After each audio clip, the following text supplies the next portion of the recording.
नमस्कार। आईबीपीएस ने अपनी नोटिफिकेशन निकाल दिया है और ये नोटिफिकेशन है आरआरबी पीओ और क्लर्क से रिलेटेड। आईबीपीएस आरआरबी पीओ और क्लर्क में टोटल वैकेंसी आई है 8,612, जिसमें अगर हम पीओ की बात करते हैं तो पीओ की टोटल वैकेंसी है 2,585 और वही अगर क्लर्क की बात करते हैं तो क्लर्क की वैकेंसी 5,000 के अबाउट आई है, यानी टोटल वैकेंसी आई है 8,612। अगर हम लोग बात करते हैं एज लिमिट की तो देखिए इस एग्जाम को कौन दे सकता है और कब फॉर्म आया है। तो बिल्कुल फॉर्म आ चुका है और इस एग्जाम को आप अप्लाई कर सकते हैं 1 जून से लेकर 21 जून तक। देख लेते हैं कब होगा इसका एग्जाम। तो देखिए इसका एग्जाम होने वाला है अगस्त के महीने में। जी हाँ, प्रीलिम एग्जाम होने वाला है अगस्त में 5, 6, 12, 13, 19 अगस्त को। और वही अगर हम मेंस की बात करते हैं, मेंस एग्जाम कब होगा तो डेट आ चुका है, इसका एग्जाम होने वाला है सितंबर में। जी हाँ, सितंबर में होने वाला है इसका एग्जाम। आगे बढ़ते हैं और रिजल्ट कब आएगा तो अक्टूबर तक आपका रिजल्ट आ जाएगा मेंस का, और उसके बाद होगा इंटरव्यू और पूरा प्रोसेस कंप्लीट हो जाएगा जनवरी 2024 तक। तो जी हाँ, जनवरी 2024 के बाद आप बैंक में जा सकते हैं। अगर हम देखते हैं इस एग्जाम का एज लिमिट, तो देखिए इस एग्जाम का एज लिमिट क्या है। तो 18 से लेकर 21 वर्ष तक आप अप्लाई कर सकते हैं क्लर्क रोल के लिए। जी हाँ, 18 से 21, यानी आपका डेट ऑफ बर्थ क्या होना चाहिए तो देखिए 2 जून 1995 से लेके 1 जून 2005 के बीच में आपका बर्थ होना चाहिए, तभी आप इस एग्जाम को दे सकते हैं। ये है एज लिमिट। तो 21 से 30 वर्ष तक आप अप्लाई कर सकते हैं पीओ पोस्ट के लिए। और अगर आपका डाउट है कि मैम मैं इस कैटेगरी का हूं तो कैसे ये एग्जाम दूं, मेरा क्या एज लिमिट होगा, तो बिल्कुल रिलैक्सेशन है एज लिमिट में। अगर आप SC ST कैटेगरी के हैं तो 5 साल का रिलैक्सेशन मिलेगा, यानी कि आप 29, 30, 31, 32, 33 साल तक इस एग्जाम को दे सकते हैं। अगर आप पीयू लेवल के एग्जाम की तैयारी कर रहे हैं और पीयू की बात कर लेते हैं तो देखिए पीयू में भी आपको रिलैक्सेशन मिलेगा 5 साल का। अगर हम लोग बात करते हैं ओबीसी कैटेगरी की तो इसमें आपको 3 साल का रिलैक्सेशन मिलेगा।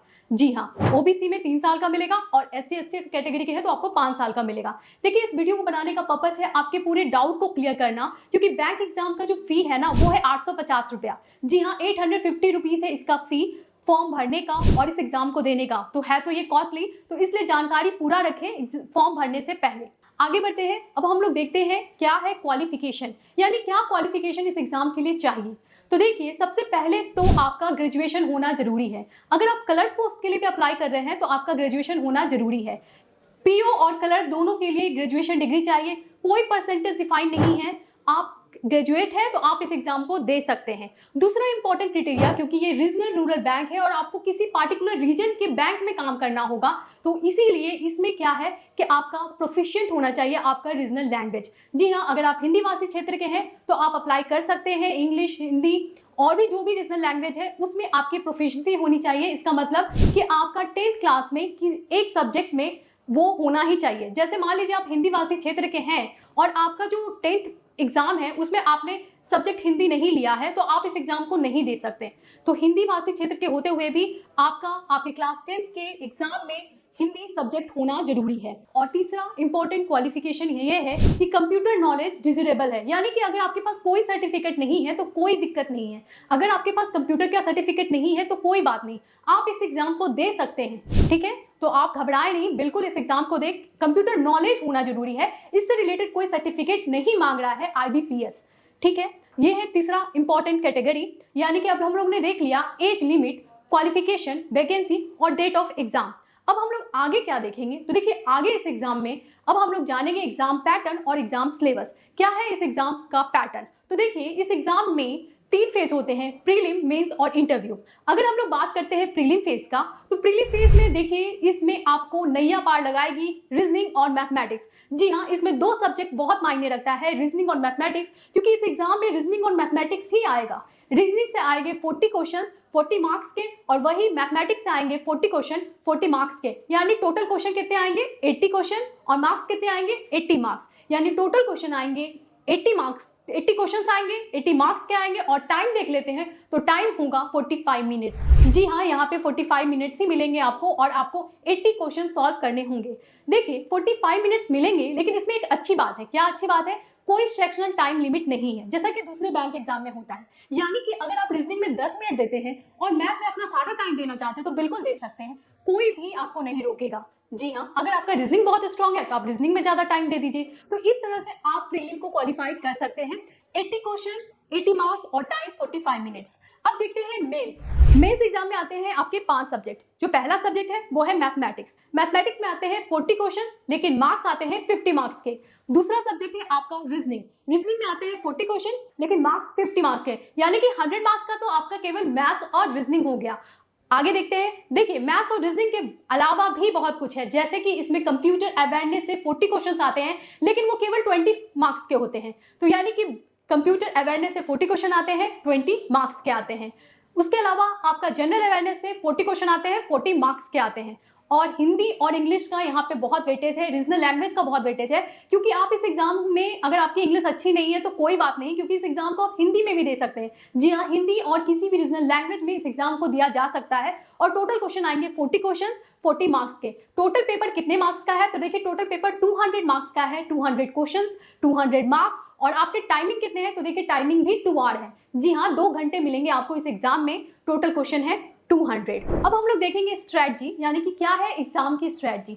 देखिए, इस एग्जाम में सबसे इंपॉर्टेंट आपने क्या देखा? तो रीजनिंग और मैथमेटिक्स है। जी हाँ, उस पर तो आपको बहुत ज्यादा ध्यान देनी पड़ेगी। मैथमेटिक्स में परसेंटेज चैप्टर बहुत मायने रहता है, क्योंकि परसेंटेज बैकबोन होता है पूरे मैथमेटिक्स का। अगर आप डीआई पे अच्छा करना चाहते हैं, क्योंकि डीआई से बहुत ज्यादा क्वेश्चंस आते हैं पीओ लेवल के एग्जाम में, तो डीआई के लिए आपको परसेंटेज को कवर करना होगा। परसेंटेज के अलावा average, ratio, proportion, then time and distance, time and work को कवर करना होगा। आगे देखते हैं इसके अलावा क्या करना होगा। तो देखिए, रीजनिंग में आपको फोकस करना पड़ेगा पजल्स पे। जी हाँ, पजल्स से, सीटिंग अरेंजमेंट से बहुत ज्यादा क्वेश्चंस आते हैं, तो उनको अच्छे से कवर करें। पजल्स को करें, सीटिंग अरेंजमेंट को करें, उसके बाद कोडिंग, डिकोडिंग पे ध्यान दें, और इस तरह से आप पूरी तरह से रीजनिंग को अच्छी तरह से कवर कर सकते हैं। रीजनिंग पे पूरी प्रैक्टिस करें, क्योंकि मैथ्स और रीजनिंग काफी मायने रखती है इस एग्जाम में। आगे देखते हैं। अब हम लोग देखते हैं जनरल अवेयरनेस, जो कि बहुत इंपॉर्टेंट है। जनरल अवेयरनेस आपके मेंस के एग्जाम में आएगा, प्रीलिम में तो नहीं आएगा, लेकिन जनरल अवेयरनेस बहुत मैटर करता है, और उसकी अच्छी स्ट्रेटजी मैं बताने की कोशिश करूंगी। देखिए, जनरल अवेयरनेस की बात करते हैं, तो जनरल अवेयरनेस में सबसे ज्यादा इंपॉर्टेंट आपको ध्यान देना होगा चेंजिंग पैटर्न। जी हाँ, बैंक एग्जाम के जो जनरल अवेयरनेस है उसके पैटर्न काफी बदल गए हैं। आजकल क्वेश्चन गवर्नमेंट स्कीम से बहुत ज्यादा आने लगा है, इंटरनेशनल अफेयर्स से क्वेश्चन आने लगा है, तो उसको ध्यान दें। इंटरनेशनल अफेयर्स और जो बैंकिंग टर्म्स होते हैं उनसे तो क्वेश्चन आते हैं, लेकिन बैंकिंग टर्म्स से ज्यादा क्वेश्चन 2022 का अगर हम पेपर एनालाइज करते हैं तो हम पाते हैं कि इंटरनेशनल अफेयर्स से बहुत ज्यादा क्वेश्चन आ रहे हैं।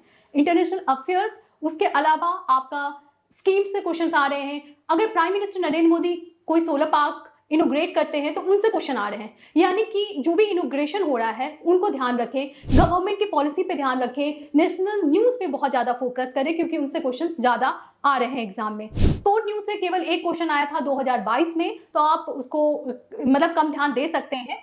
उसके अलावा अगर हम देखते हैं इंटरनेशनल अफेयर्स, स्पोर्ट्स के अलावा फर्स्ट इन इंडिया से बहुत ज्यादा क्वेश्चन आता है, जैसे इंडिया में पहली बार अंडर वाटर मेट्रो चलाया गया, इस तरह के क्वेश्चन बहुत आते हैं एग्जाम में, तो उनको जरूर फोकस करें। First in news, first in India, उस पर एक प्रॉपर नोट बना ले, ठीक है। उसके अलावा बुक एंड ऑथर से भी क्वेश्चन आए थे एग्जाम में, उनको देखें। और इकोनॉमिक टर्म्स और बैंकिंग टर्म्स से क्वेश्चन आए थे।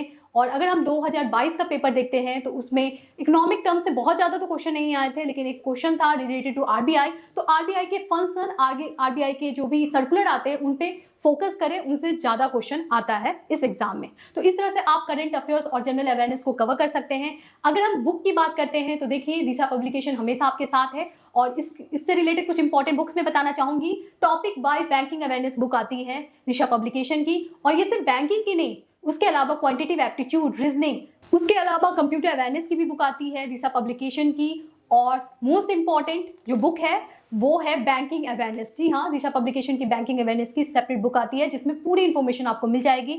और क्वार्टरली करंट अफेयर्स आता है, जो कि 3 मंथ के करंट अफेयर्स को कवर करता है। और इस तरह से आप अपनी तैयारी को आगे पहुंचा सकते हैं, क्योंकि देरी ना करें, केवल 90 डेज रह गए हैं एग्जाम में। Thank you. अगर कोई डाउट रह गया तो बिल्कुल कमेंट बॉक्स में डालें, और वीडियो कैसा लगा ये भी बताएं। Thank you.